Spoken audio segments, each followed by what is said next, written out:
Hello বন্ধুরা, welcome back to my channel texture and অ্যারোমাতে তোমাদের অনেক অনেক শুভেচ্ছা। তো আজকে একটা দারুণ রেসিপি তোমাদের সঙ্গে শেয়ার করব। তো এই রেসিপি ভাত, রুটি, পরোটা সবার সঙ্গে পুরো অসাধারণ, বিশেষ করে তো রুটি আর পরোটার সঙ্গে দারুণ, একদম জাস্ট জমে যাবে, আর কোনো কিছুই লাগবে না। তো এখানে দেখতেই পাচ্ছ আমি ছানাটা কাটিয়ে রেখেছি, একদম জল বের করেই রেখেছি। আর এখানে অল্প তেল দিয়েছি, তেলের মধ্যে হচ্ছে তেলটা পরিমাণ মতন দিয়েছি, তোমরা চাইলে বেশিও দিতে পারো। তো এখানে আমি তেলে 5 ফোড়ন দিয়েছি, 1 চামচ শুকনো লঙ্কা ফোড়ন হচ্ছে 2টো গোটা দিয়েছি, আর পেঁয়াজ হচ্ছে চৌকো টাইপের কেটেছি, 2টো পেঁয়াজ বড় বড় দিয়েছি, আর তার ওপরে হচ্ছে রসুন কুচনো একটা গোটা কুচিয়ে দিয়েছি সরু সরু করে। এর ওপরে এবার কিছুক্ষণ ভেজে নেওয়ার পরে হচ্ছে আমি পেঁয়াজ আবার ছোট ছোট ডুমো ডুমো সাইজের কেটে এর মধ্যে আমি দিয়ে দিয়েছি। এখানে আমি 2টো পেঁয়াজ কুচিয়ে দিয়েছি, আর একটা হচ্ছে গোটা টমেটো কুচিয়ে এর মধ্যে আমি দিয়ে দিচ্ছি। আর এখানে হচ্ছে আমি কাঁচা লঙ্কা কুচনো আর স্প্রিং অনিয়ন কুচিয়ে এর মধ্যে আমি দিয়ে দিচ্ছি, দিয়ে 2 থেকে 3 মিনিট হচ্ছে কষে নেব। তো এর মধ্যে আমি হচ্ছে আধা বাটির মানে ছোটো বাটির হাফ বাটি মালাই অ্যাড করেছি। তো এর ওপরে এবার হচ্ছে আমি হলুদ গুঁড়ো 1 চামচ, কাশ্মীরি গুঁড়ো লঙ্কা 1 চামচ পরিমাণ মতনই দিচ্ছি, তোমরা চাইলে একটু বেশি পরিমাণ দিতে পারো। দিয়ে একটু 2 মিনিট ভালো করে একটু কষে নেব।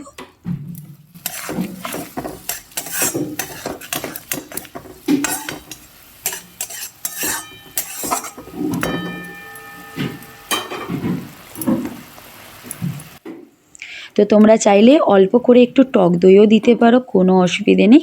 তো এখানে আমি মালাই দিয়েছি বলে টক দইটা দিইনি, তোমরা চাইলে টক দইও দিতে পারো। আর আমি ছানা যে কাটিয়ে রেখেছিলাম, ঠিক আছে, সেটাই এর মধ্যে আমি দিয়ে দিয়েছি, দিয়ে এবার মিশিয়ে নেব।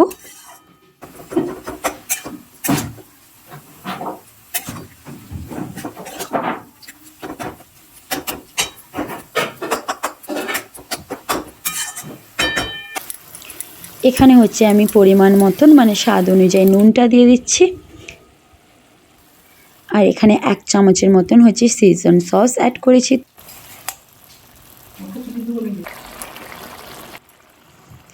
এবার হচ্ছে এর মধ্যে আমি দিয়ে দিচ্ছি হচ্ছে কাসুরি মেথি পাতা 1 চামচের মতন, আর পনির মশলা আমি এখানে অ্যাড করছি।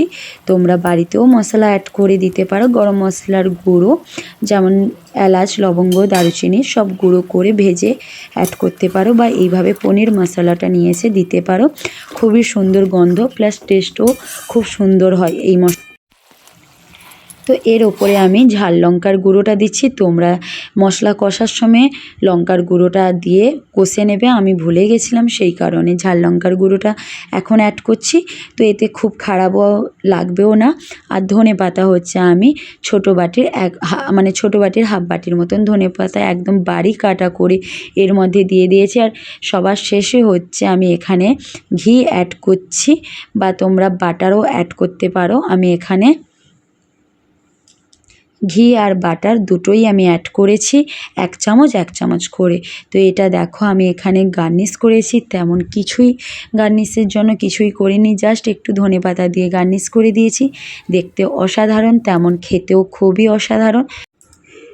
পনির ভুজি রেসিপি বা ছানার ভুজিয়া রেসিপি, ঠিক আছে, এটা তোমরা পনির করেও গ্রেট করেও করতে পারো, আর বা ছানা দিয়েও এইভাবে করতে পারো। তো এই রেসিপি যদি তোমাদের ভালো লাগে তাহলে একটু লাইক, শেয়ার, কমেন্ট, সাবস্ক্রাইব করে নিও, আর পাশে থাকা বেল আইকন বাটনে ক্লিক করে নিও, তাহলে আমার রান্নার ভিডিও সবার প্রথম তোমাদের কাছে পৌঁছে যাবে। তো আজকের মতন টাটা সবাইকে। আর কেমন হয়েছে অবশ্যই কিন্তু কমেন্ট বক্সে কমেন্ট করে জানাবে।